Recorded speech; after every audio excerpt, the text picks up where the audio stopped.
Romanos 5, de 1 a 11, que é um texto que eu gosto muito, é um texto simbólico dentro dessa carta. Eu chamo ele de dobradiça da carta de Paulo aqui aos Romanos. Quem estava aqui no dia 8 de outubro de 2018, foi um dia de eleição como hoje também, presidencial. Eu estava aqui na igreja como visitante, para conhecer a igreja, os irmãos me conhecerem. E eu preguei exatamente nesse texto, Romanos capítulo 5, em outubro de 2018. E é um texto muito interessante, que traz alguns princípios para nós. E hoje, depois aí de 6 anos já passaram dessa data, a gente vai relembrar algumas questões desse texto. Pastor, é a mesma pregação? Não. Dificilmente, irmão, você vai ver eu pregar a mesma pregação, você vai ver eu pregar o mesmo texto, mas eu não tenho uma pregação assim, não tenho o esboço, então eu vou pregar o mesmo texto, mas o que o Espírito de Deus quiser ministrar, Ele vai ministrar. Então pode ser que ao longo da minha jornada aqui com vocês, você identifique, o pastor já falou desse texto, mas pode ter certeza, não é a mesma pregação. O texto é o mesmo, porque a palavra de Deus se renova, mas eu creio que Deus tem algo novo para falar ao nosso coração nesse texto, depois de 6 anos. Quem lembra desse dia? Quem que estava aqui, levanta a mão. Lá no dia 8 de outubro de 2018. Poucas pessoas, Poucas pessoas. Então, bom, o texto vai ser fresco, então, para você que não estava nessa data aí. Romanos 5, de 1 a 11. Justificados, pois, mediante a fé, temos paz com Deus por meio do nosso Senhor Jesus Cristo, pelo qual obtivemos também acesso pela fé a esta graça, na qual estamos firmes e nos gloriamos na esperança da glória de Deus. E não somente isto, mas também nos gloriamos nas tribulações, sabendo que a tribulação produz perseverança, a perseverança produz experiência, e a experiência produz esperança. Ora, a esperança não nos deixa decepcionados, porque o amor de Deus é derramado em nosso coração, pelo Espírito Santo que nos foi dado. Porque Cristo, quando nós ainda éramos fracos, morreu ao seu tempo pelos ímpios. Dificilmente alguém morreria por um justo, embora por uma pessoa boa, alguém talvez tenha coragem de morrer. Mas Deus prova o seu próprio amor para conosco, pelo fato de Cristo ter morrido por nós quando ainda éramos pecadores. Logo muito mais agora, sendo justificados pelo seu sangue, seremos por eles salvos da ira. Porque se nós, quando inimigos, fomos reconciliados com Deus, mediante a morte do seu Filho, muito mais, estando já reconciliados, seremos salvos pela sua vida. E não apenas isto, mas também nos gloriamos em Deus, por meio do nosso Senhor Jesus Cristo, mediante o qual recebemos agora a reconciliação. Amém? Vamos orar, irmãos. Senhor, em nome de Jesus, fala ao meu coração, ao coração dos meus irmãos, de forma poderosa. Eu oro para que o Senhor venha falar de forma singular, cada um, de forma individual, possa entender a mensagem, a voz do Senhor, que saiamos daqui, ó Deus, debaixo de uma palavra, debaixo de uma orientação bíblica, ó Deus, vivendo uma fé sadia, com boa consciência de doutrina. Sabemos o porquê fomos chamados, nos traz essa revelação, essa realidade, que possamos viver em paz nessa caminhada do Evangelho, Senhor. Abençoa a tua igreja, tem misericórdia de nós nessa noite. É o que nós te pedimos em nome de Jesus. Amém. Irmãos, eu vou introduzir com a história de um filme de 1986, é um filme antigo, chamado Em Nome da Rosa. Eu não sei quantos já assistiram esse filme. É um filme que vai retratar um período da igreja lá em 1327, antes da Reforma Protestante. Vai estar ali trabalhando os monastérios, os monges, tinha as ordens ali franciscanas, dominicanas, e a igreja da Idade Média. Então, assim, o ator principal lá é o Sean Connery, que é um dos personagens principais desse filme. E esse filme é uma crítica, à religião, ao tipo de religiosidade opressora, E é interessante desse filme, irmãos, que ali há umas mortes, há uns assassinatos ali acontecendo, aí chama lá esse monge franciscano, que é o personagem do Sean Connery, para fazer essa investigação ali, o que está acontecendo. E eles atribuíam aquelas mortes a algo divino, algo sobrenatural. E com isso, né, os líderes ali iam colocando medo, né, nas pessoas, né, oprimindo as pessoas, né, dizendo o que pode, o que não pode, aonde deve entrar, onde não pode mexer.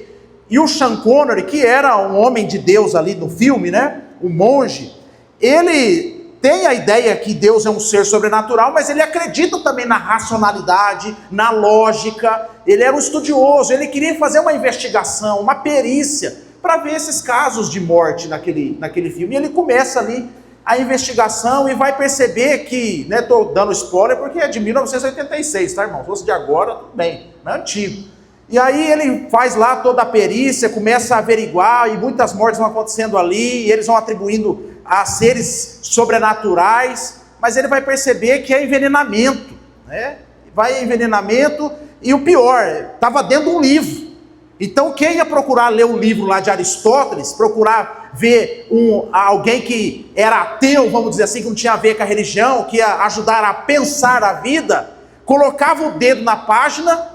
E quando tinha aquele costume, né, mais antigo, você põe o dedo na língua e vai virando a página, e aí era envenenado, e morria porque estava procurando o livro sagrado lá de Aristóteles. E o mais antigo lá do monastério, ele protegia esse livro lá na torre para ninguém subir lá, e quem tocava nesse livro ia ler, morria, porque aí abria a cabeça. E ali no livro, né, tinha até um contexto meio irônico, né, porque era a ideia de trazer alegria, e eles diziam que sorrir não era de Deus. Não tinha que sorrir, então tinha que ser aquela religião opressora. E ali, né, o monge franciscano, o Sean Connery ali, ele investiga e chega aí ao final, a conclusão que aquele mais antigo lá envenenou para que ninguém pudesse ler a cultura, não pudesse ter a cabeça aberta, não pudesse pensar e vivesse ali debaixo do regime da religião. Isso é um retrato, irmãos, da Idade Média, da igreja da Idade Média, da igreja no qual Lutero estava inserido, numa igreja opressora, que a religião era baseada no medo. Então as pessoas, não era por fé,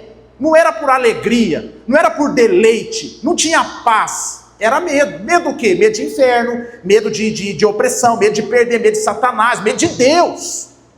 E aí, irmãos, fazendo a conexão com a pregação, com o texto, quantas pessoas, irmãos, vivem como se estivesse vivendo na Idade Média, ainda hoje na fé.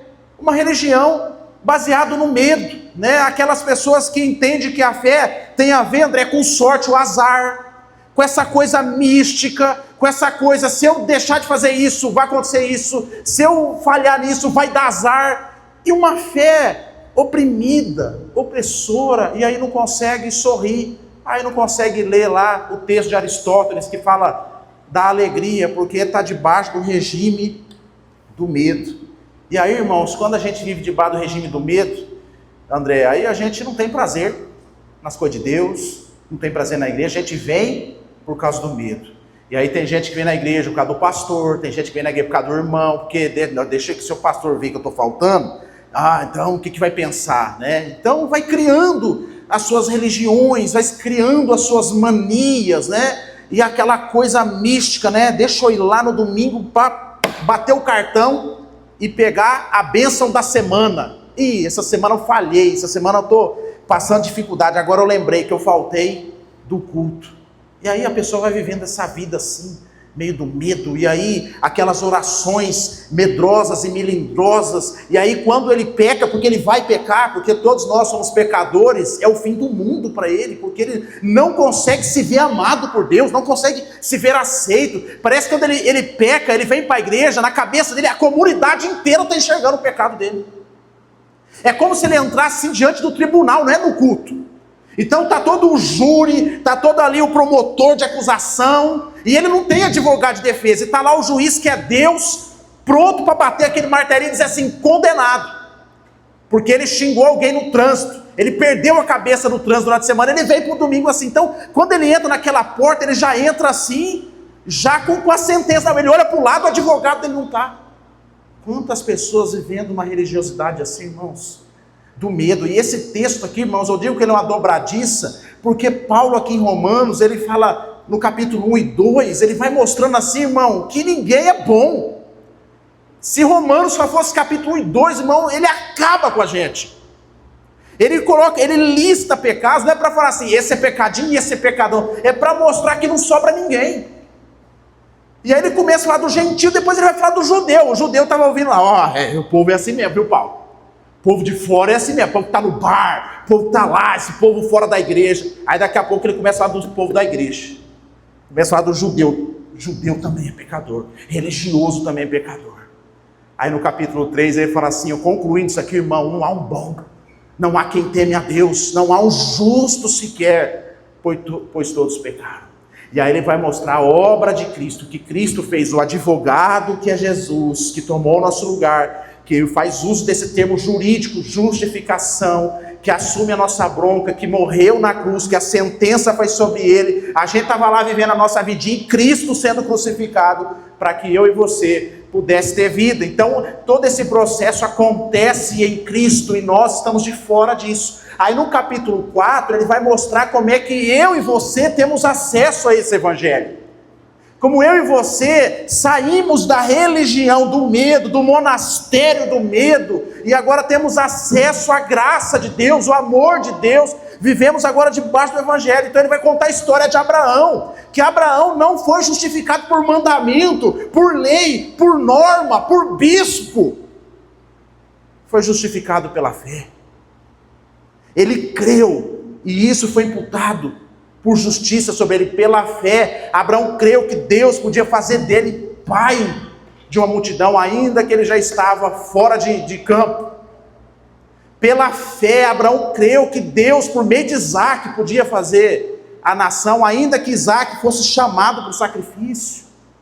Pela fé, Abraão sai da sua terra, da sua parentela, e vai para o lugar onde Deus mandou. Então Paulo faz uso da fé, que Abraão o tempo todo foi movido por fé, porque quando a gente olha às vezes para o Antigo Testamento, a gente acha que os mandamentos foram escritos em Gênesis, lá em Gênesis 1.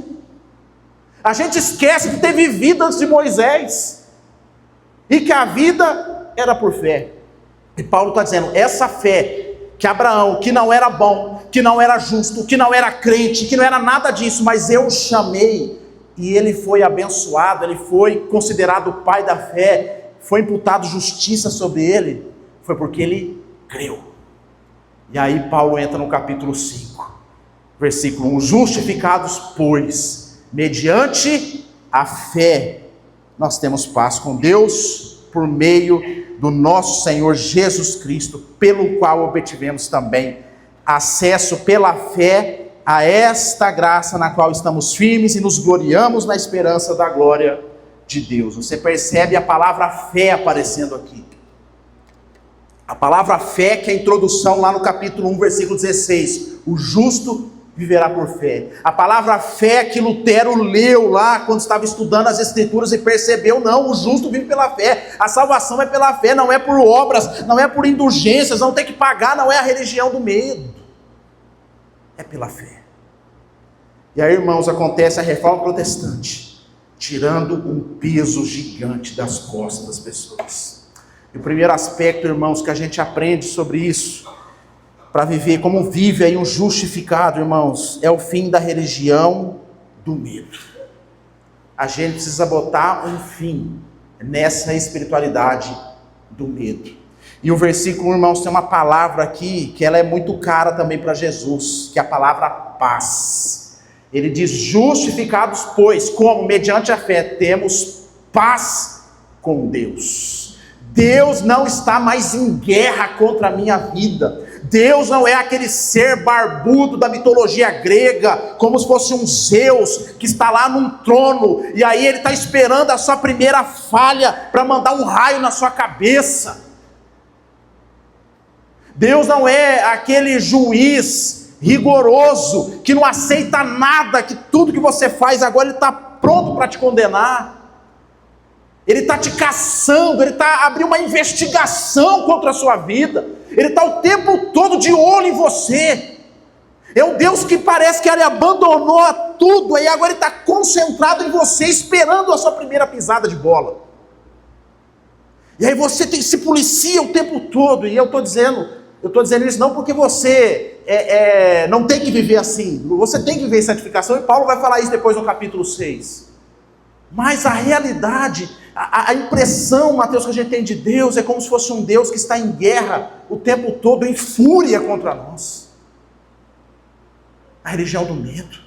E eu me lembro, irmãos, quando eu era criança, minha mãe, na melhor das boas intenções, ela tentava assim, né, assim, para que eu não fosse pro caminho errado, André, ela falou, o inferno é logo ali, E eu me lembro, irmão, já contei isso aqui uma vez, eu era criança lá em São Paulo, e lá tinha umas igrejas assim pentecostais, que eles colocavam filme assim para os irmãos assistir, naqueles data show lá, retroprojetor, sei lá como que era o negócio antigo da época, e eu me lembro lá, chamava Cruz e o Punhal, aí tinha lá, não sei o que do inferno, lembra desses filmes antigos? E aí minha mãe me levou, garotinho assim, memória que eu tenho de 7 anos, alguma coisa assim, você vai assistir esse filme, só eu de criança lá, assistindo aquele filme, aí tava lá o sujeito, curtindo a vida lá no filme, bebendo, zoando, e aí tirando sarro de todo mundo, e minha mãe, tá vendo lá, vai vendo? E eu olhando assim aquele negócio, daqui a pouco o sujeito morre, aí aparece a alma dele saindo do corpo assim, aí vem os bichos atrás dele lá, aí ele fica naquela tensão o tempo todo lá, aí ele tenta conversar com os outros, e fica, e minha mãe, tá vendo? Vai! Irmão, eu lembro do filme, até hoje. Irmão, aí você cresce, você fala assim, rapaz do céu, o inferno é logo ali mesmo. E aí tem aquelas teorias, André, que eles falam que o inferno está aqui embaixo, que eles colocaram um fone lá. Diz que colocaram um fone lá, irmão, escutaram os gritos, irmão. Tem que chamar o Sean Connery para investigar esse povo lá. Colocou um fone lá, diz que escutou o grito das pessoas, irmão, e começou, Você está rindo, irmãos, mas quantos de nós fomos criados uma doutrina evangélica assim? Do medo, de um Deus furioso, do Deus de guerra. Aí o sujeito, ele desvia da igreja, Fernando, ele vai para a balada, ele encontra o Satanás lá. E o Satanás está sorridente, tá que eu te amo, amigão, vamos com nós, estamos juntos, aquela coisa calorosa. Você, não, mas então é esse que é o caminho, porque Deus na igreja está furioso, só fala de inferno, inferno, inferno, inferno. E o Satanás está querendo ver a minha alegria, a minha felicidade. Esse é o caminho. Irmãos, quantas pessoas não conseguem enxergar Deus como um ser amoroso, não conseguem enxergar Deus como pai, porque talvez teve um pai ruim, e aí conecta a paternidade de Deus com a paternidade dentro de casa, e aí quando vai olhar para Deus como um pai, não vê um pai, vê um abusador, vê um xerife, vê alguém rigoroso, vê alguém em guerra, vê alguém como se fosse o Rambo, que tivesse com aquele cinturão de bala assim, com aquela metralhadora pronto para te fuzilar, porque talvez não teve uma referência de pai dentro de casa, não teve uma referência na infância de pastor, e aí criou os seus mitos, a sua religião opressiva, então tudo é negócio de sorte, azar e de medo. Mas Paulo escreve, justificados, pois, mediante a fé, não é pelas obras, fé, nós temos paz com Deus. Bandeira branca, irmão. E Deus, irmãos, não é igual a gente, que a gente estabelece a paz hoje, mas amanhã a gente muda de ideia, a gente volta para a guerra. Deus, quando Ele decreta a sua paz, irmãos, está selado. Paz com Deus. Põe fim na religião do medo. E aí Paulo continua, e essa paz a gente tem por meio do nosso Senhor Jesus Cristo, pelo qual obtivemos também acesso pela fé a esta graça no qual estamos firmes. Está falando aqui de continuidade, de uma vida espiritual, irmãos, que não é mais baseada no medo, mas é baseada no deleite, no amor, no prazer. Por que sirvo? Por que leio a Bíblia? Por que venho à igreja? Por que evangelizo? Por que gosto de ter comunhão com os irmãos? Por causa do amor de Deus. Não é medo. Não é medo da vida dar errado, não é medo de azar, não é medo de perder o emprego, não é medo de ficar mal falado. É amor, porque Deus está em paz comigo. Aí, irmão, se Deus está em paz com você, às vezes o mundo vai estar em guerra com você. E aí você fica em crise. Aí você transforma a guerra existencial, a guerra circunstancial que você está vivendo, como se fosse a relação sua com Deus. E aí vale mais o que o outro está dizendo ao meu respeito do que Deus. Então o irmão vem na sua cara e aponta o dedo para você e fala assim, eu estou em guerra com você. E Deus na sua palavra diz, eu estou em paz com você. Você fica mais apegado ao irmão que está falando contra você do que o Deus Todo-Poderoso que estabeleceu a paz por meio de Cristo, por meio da justificação. Aí a gente volta a viver a religião do medo. Parece que a gente tem um imã de gostar da opressão. Aqui está um ambiente opressor, mas parece que eu só existo, parece que a minha vida só tem propósito quando estou dentro desse movimento opressivo. Eu não consigo viver em liberdade. É como se fosse um sujeito que passou anos num presídio, e aí ele cumpriu a sua pena, agora ele sai e ele não sabe o que fazer. É igual o Conde de Monte Cristo, outro filmaço. Está lá o conde, ficou anos lá na masmorra preso, encontrou o tesouro, ficou rico, comprou uma mansão, um castelo. O servo dele bate na porta de manhã do quarto para acordar o conde. Olha a cama vazia, aquela camona grande. Cadê o conde? O conde está dormindo no chão duro, porque aprendeu a viver na opressão e agora, quando está na liberdade, prefere o chão duro. Tem muita gente que é conde, mas vivendo como um prisioneiro. Tem muita gente que Deus já estabeleceu a paz, mas vive em guerra, com o coração atribulado, como se Deus tivesse a sua captura, como se Deus estivesse te perseguindo, como se Deus estivesse rancoroso com você. Não, irmãos, a justificação pela fé, ela põe fim, irmãos, na religião do medo. Lutero chega lá, coloca lá 95 teses lá, para todo mundo ler lá, que era um lugar público de leitura, de colocar tese, de colocar texto, para as pessoas lerem. Está lá, não é isso, está errado, indulgência não é assim, não é assim, não é desse jeito. E um dos primeiros aspectos, irmãos, da Reforma Protestante, Luiz, foi a tradução da Bíblia para a língua dos povos. Lutero, no contexto alemão, a Bíblia em latim. Só os nobres, só a elite, só o clero conseguia ler em latim, falava em latim. A população pobre alemã não falava latim, não lia em latim.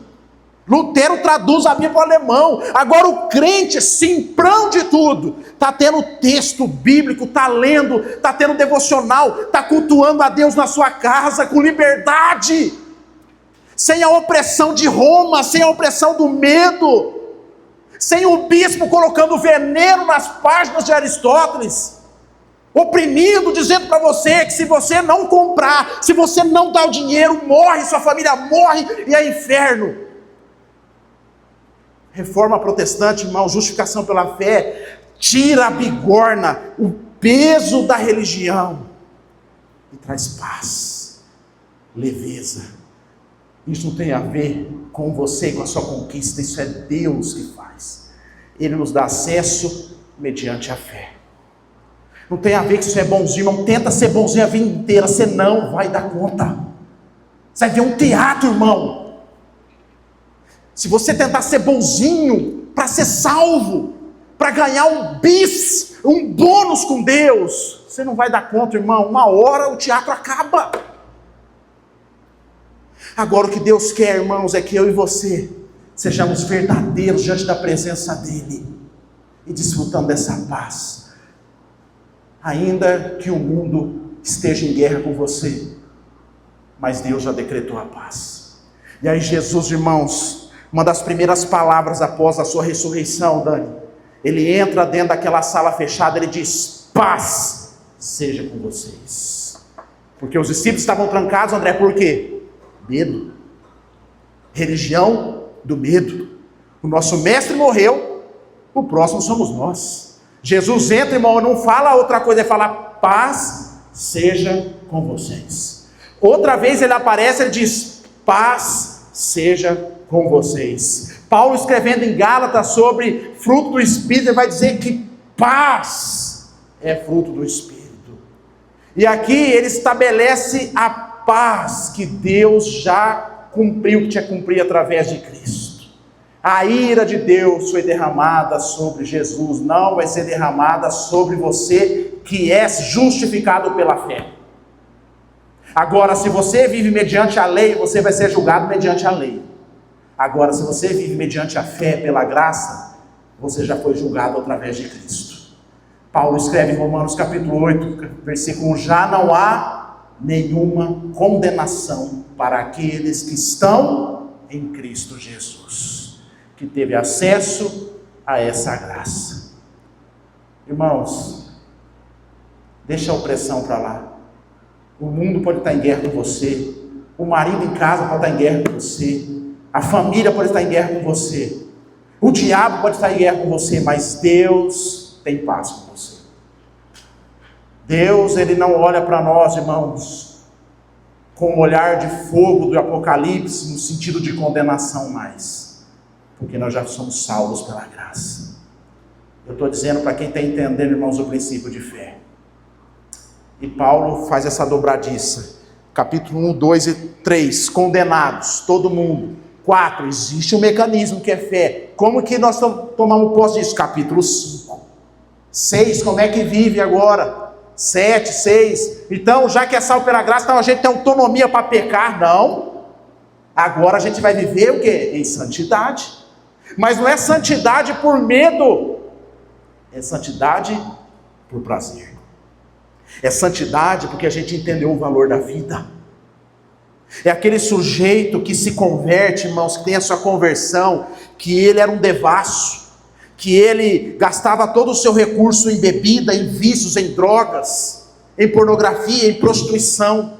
Ele estava acabando com a sua vida, com o seu corpo. Mas um dia Cristo entrou na vida dele, e agora ele tem consciência da sua salvação, da nova vida. Ele passa agora a cuidar da sua vida, ele passa agora a deixar de ter esses hábitos, esses vícios, não mais por medo, porque ele entendeu que a sua vida é preciosa, e agora ele quer gastar toda a sua vida em Deus, não tem a ver com medo.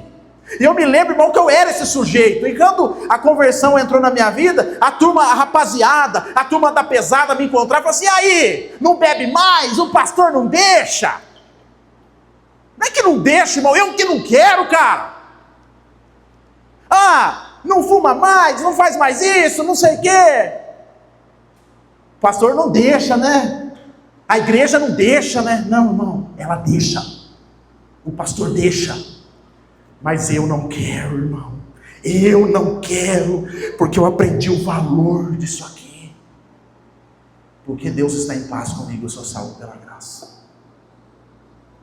É diferente, irmão, quando a gente deixa de fazer coisa por medo. É diferente quando a gente muda hábitos por medo. Irmão, eu sou livre. Deixa eu dizer um negócio para você, abrir o meu coração aqui. Eu sou uma pessoa livre. Eu faço tudo, Pedro, que eu quero. Por que eu faço o que eu quero? Porque eu sou livre. Pastor, mas eu não vejo você aprontando aí, porque eu não quero aprontar. Porque eu estou aqui pregando a palavra por prazer. Por prazer.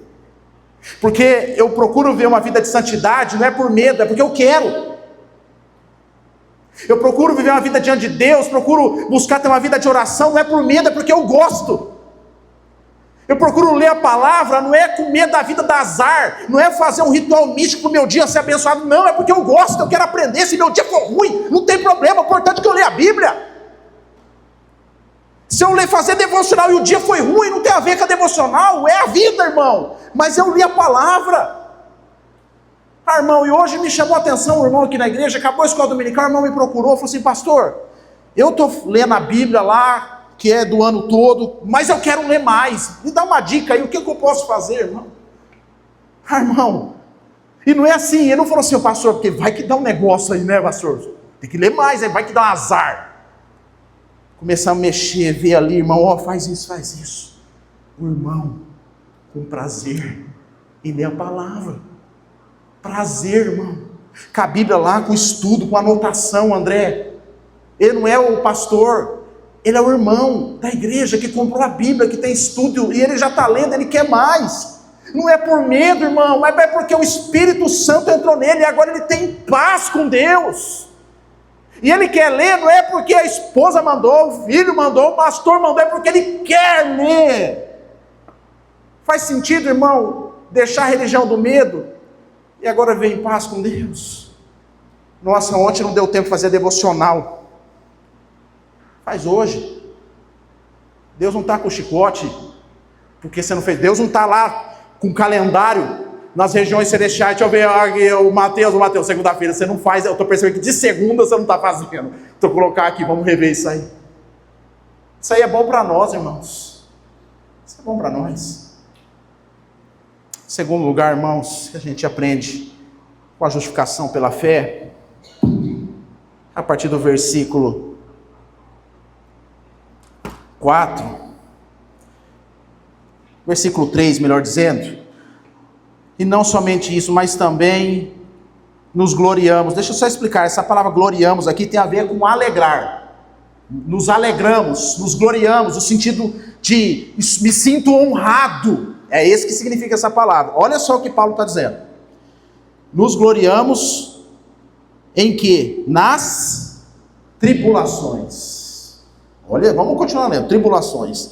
Sabendo que essas tribulações produz perseverança, e que através da perseverança produz experiência, e através da experiência produz esperança. Ficou bem clara a leitura, né? No que Paulo se sente honrado e se alegra depois que tem paz com Deus, em passar por tribulações. A justificação pela fé, irmãos, traz um olhar mais otimista para a vida. Porque tribulação todo mundo vai passar. Mas uma coisa é passar a tribulação não tendo paz com Deus. Uma coisa é passar a tribulação na Idade Média, na igreja antiga. Uma coisa é passar a tribulação tendo acesso à graça, tendo paz com Deus. Paulo vai dizer que a tribulação que eu passo, ainda que ela seja dolorosa, e a palavra tribulação, a ideia dela, a tradução no original é espremer. É a ideia da azeitona espremida, prensada para formar o azeite, o óleo. É alguém que está sendo espremido pela vida, está sendo torcido, e está sendo o caldo do sofrimento da vida dele. Paulo está dizendo que esse sujeito pode ter um olhar mais otimista para a vida, porque toda essa tribulação que ele está passando, está produzindo caráter aprovado, está produzindo experiência, nova vida, perseverança e esperança em Cristo, na glória que há por vir. Então, quando vivo o sofrimento, recapitulando a pregação passada, eu choro, eu sinto a dor, mas ao mesmo tempo, há um otimismo no sentido do que ela produz na minha vida. Eu posso, irmãos, ter dois olhares para a tribulação. Eu posso olhar para a tribulação e falar assim: Deus não está em paz comigo.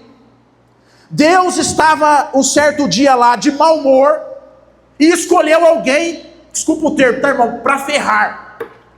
E eu passei na frente dele na hora. Ele olhou para mim e falou assim: é você. Foi apertando o botão da tribulação. Aquele dia que pegou ele de mau humor. E aí a pessoa vai recebendo aquela tribulação. E o olhar dela é: Deus olhou para mim, me escolheu para sofrer. E o poeta Tim Maia um dia cantou isso: que uns nascem para sorrir e outros para sofrer. Que a vida tem que ser assim. Isso é um último olhar. Agora eu posso olhar para a vida e pensar assim: bom, o que era pior que podia acontecer comigo já foi resolvido, que era a minha alma. E Deus resolveu no tribunal lá com Jesus Cristo, e já está em paz comigo. O que acontece aqui, as dores que eu passo aqui, eu vou senti-las, vai mexer com o meu emocional, mas eu sei que vai produzir perseverança, experiência, esperança, que significa caráter aprovado. E aí Paulo, o mesmo Paulo vai dizer em outros momentos: eu sei em quem tenho crido. E aí Paulo, irmão, foi um mestre em passar por tribulação. E ele não anulou o sentimento da tristeza, ele se sentiu abatido, sozinho, triste. Ele relata isso para Timóteo na sua última carta. Mas ele olha para a tribulação, ele olha para a vida com um olhar otimista. Irmãos, isso é evangelho. Isso é o evangelho que Jesus Cristo faz na gente. Religião nenhuma tem poder de fazer de nós, no meio da tribulação, ter um olhar otimista para a vida. E aí, irmãos, eu pergunto para você que está aí no caos, no sofrimento, na batalha. Seja sincero, você não vai responder para mim, mas você vai responder para Deus o seu pensamento.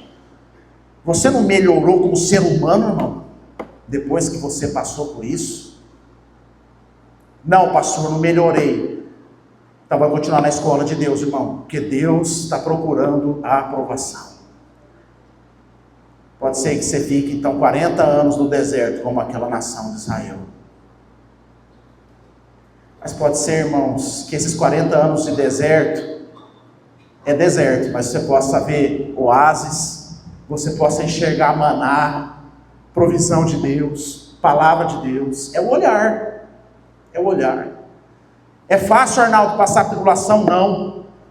Mas se eu tenho paz com Deus, Deus me salvou, eu estou com Ele, eu posso olhar de forma otimista. Não porque eu estou passando. Paulo não é masoquista que tem prazer na dor, mas ele está olhando para aquilo que a dor produz nele, para a experiência. Aqui fica uma palavra para os homens, irmãos. Homem só amadurece, irmão, com problema. Não tem jeito. Homem só amadurece com problema. Dá só vida boa para o homem, para você ver o que ele vira, irmão, um monstro. Um monstro. E Deus tem os seus sábios, que às vezes ele enxerga o problema do outro, assim, eu não vou me meter nessa. Mas são poucos, irmão. A maioria de nós entra. Então Deus permite a problemática na nossa vida, irmãos, porque Ele quer nos extrair. O Rodrigo, lá o Benção lá, que deu testemunho aqui, ó. Olha lá, irmão, o homem ali. Caráter aprovado, pai de família abençoado. Problemas nos amadurecem, irmãos. Tente olhar, eu sei que não é fácil, com um olhar otimista, não pela dor que você está sentindo, mas por aquilo que está produzindo em você. Homens maduros, irmãos, é homens que passaram pela dor. É homens que experimentam da dor. Essa semana eu postei um vídeo lá no Instagram do pastor que eu sigo, pastor lá de São José dos Campos, trabalha muito com liderança. Ele diz assim que tem um livro que trabalha alguns aspectos da vida masculina, né? Que o homem tem algumas transições, que ele é menino, depois ele se torna um guerreiro, depois ele se torna um rei e depois um sábio. São as fases. E ele diz assim que muitos homens têm dificuldade de passar de uma fase para outra, principalmente de menino para guerreiro. E isso tem abalado os lares, as famílias, as esposas, os filhos, a criação de filhos. Homens que têm barba na cara, barba branca, mas continuam meninos, não conseguem se tornar guerreiros, não se tornam reis, provedores, e não vão se tornar sábios, homens experientes com sabedoria.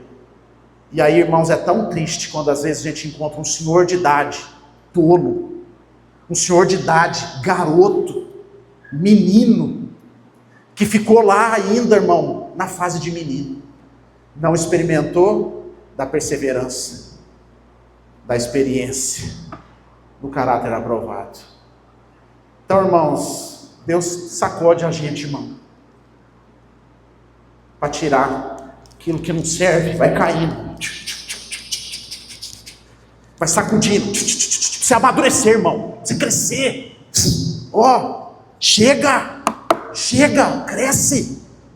Para as mulheres também, Deus sacode, irmão, porque Deus quer mais para você. Você pode mais que isso, irmão. Você pode avançar mais. Sofrimento produz isso. Para terminar, irmãos, versículos finais, 6 a 11, irmãos, aqui é Deus se declarando. É o texto, irmãos, que Deus resolve se declarar para nós publicamente. A palavra de Deus diz assim a partir do 6, porque Cristo, quando nós ainda éramos fracos, morreu no seu tempo pelos ímpios. Dificilmente alguém morreria por um justo, embora uma pessoa boa, alguém talvez tenha coragem para morrer. Mais o versículo 8 aqui, queridos, mas Deus prova o seu próprio amor para conosco, pelo fato de ter Cristo morrido por nós, quando ainda éramos pecadores. Logo mais agora, sendo justificados pelo seu sangue, seremos por ele salvos da ira. Porque se nós, quando inimigos, fomos reconciliados com Deus mediante a morte do seu Filho, muito mais, estando já reconciliados, seremos salvos pela sua vida. E não apenas isto, mas também nos gloriamos em Deus por meio do nosso Senhor Jesus Cristo, mediante o qual recebemos agora a reconciliação. Olha a descrição, irmãos, da gente aqui: fraco, ímpio, inimigo, pecador. Essa é a descrição minha e sua. A gente consegue se relacionar com alguém assim, irmão? Fraco, ímpio, inimigo e pecador. Nas nossas relações afetivas, irmãos, o natural é a gente se relacionar com quem pensa igual a gente. Em eleição, irmão, a gente se divide. A gente se divide por tanta bobeira, irmão, por futebol. Essa madrugada aí, uma torcida matando outra torcida. Agora Deus vai fazer a descrição. Quem nós éramos? Está lá. Fraco, inimigo, pecador, ímpio. Mas sabe o que Deus fez com nós? Nos amou, Mateus. Quando nós éramos assim, irmãos. Isso é evangelho. E aí, sabe por que nós temos dificuldade de ver o amor de Deus, irmãos? Porque a gente tem dificuldade de aceitar alguém justo, puro, nos amar assim. Porque sempre a gente vai se sentir devedor. E se tem um negócio que a gente não gosta, é se sentir devedor. E para Deus, irmãos, nós seremos eternos devedores. Quando a gente dá um presente para alguém, do nada, ô Rodrigo, estou te dando um presente. A naturalidade é assim, nossa, eu preciso dar alguma coisa também, o pastor, ele me deu. Porque você não quer ficar em baixa. Eu falei isso numa terça-feira aqui, quando eu vou orar por você. Não, deixa eu também orar por você, porque eu oro também aqui, eu também, tem Deus também. A gente sempre tem que pagar a conta. A gente sempre se sente assim nessa dificuldade de estar de igual para igual. E se sentir devedor é humilhante. E Deus, irmãos, nos coloca nessa condição, sem cobrar nada da gente, irmãos. Ele nos amou quando nós éramos ainda pecadores. Por que eu tenho dificuldade, pastor, de lidar com o amor de Deus, de ser alguém amoroso, de usufruir desse amor? Porque eu quero pagar a conta para Deus, irmão. Porque às vezes, no meu inconsciente, eu quero ser melhor que Deus. Eu quero ser mais amoroso que Deus. Mas a gente tem dificuldade de amar o diferente, irmão. O cara que pensa diferente da gente. Deus olhou para nós, inimigos. São meus. Se declarou. E aí o versículo 8, ele provou o seu amor. Pelo fato de ter Cristo morrido por nós. Irmão, é um negócio absurdo a gente pensar nisso hoje. A gente olha a história bíblica, a cruz, tem gente que nem entende, irmão, canta pela cruz e não entende. O André deu uma fala muito boa, tem gente às vezes que canta, mas não está entendendo, André. Pela cruz nos salvou, e merecido o amor de Deus na nossa vida. Irmão, pensa você, eu vou tentar fazer uma lógica aqui, pensa você uma pessoa que você não gosta, e você tem essa pessoa que você não gosta. Aí agora, você está vivendo o melhor momento da sua história. Aí você fala assim, eu vou abrir mão do melhor momento da minha história, e vou morrer, para que essa pessoa que eu não gosto, possa viver uma história diferente. Entre nós aqui, irmão, você tem coragem de fazer um negócio desse aí? Não é que você está numa pior, não, você está vivendo o melhor momento da sua história. E o seu pior inimigo, que você não tem vontade nenhuma de estar com ele, chega uma proposta, você vai precisar morrer por ele. A gente não morre, irmão. Mas Cristo fez isso pela gente. E aí o texto termina dizendo que se, quando a gente era assim, esse vilão da história, ele nos amou. E agora, Vinícius, que a gente tem paz com ele? Quanto mais amor Deus tem para nós? Ô irmão, Deus tem um banho de amor para dar na gente, a gente que às vezes está fugindo. Às vezes a gente está procurando amores em tanto lugar. Amor do marido, amor do filho, amor do amigo, amor de não sei quem. Irmão, você tem um amor de Deus na sua vida. Deus te ama e está se declarando por você através da cruz. Dizendo que você é dele, que quer estar junto com você todos os dias. E dependendo da luta que você passa, da sua fraqueza, do seu posicionamento, Deus te ama. Se ele te amou antes, agora reconciliado, Deus te ama. O amor de Deus não muda pelas circunstâncias da sua vida, não muda porque você fracassou, não muda porque você errou, não muda porque o seu casamento não está dando certo, não muda porque você está desempregado. O amor de Deus continua o mesmo. Que Deus nos ajude, irmãos, a experimentar desse amor. Que você possa viver como alguém justificado pela fé, livre da religião do medo, com um olhar otimista para a vida e desfrutando do amor de Deus através de Jesus Cristo.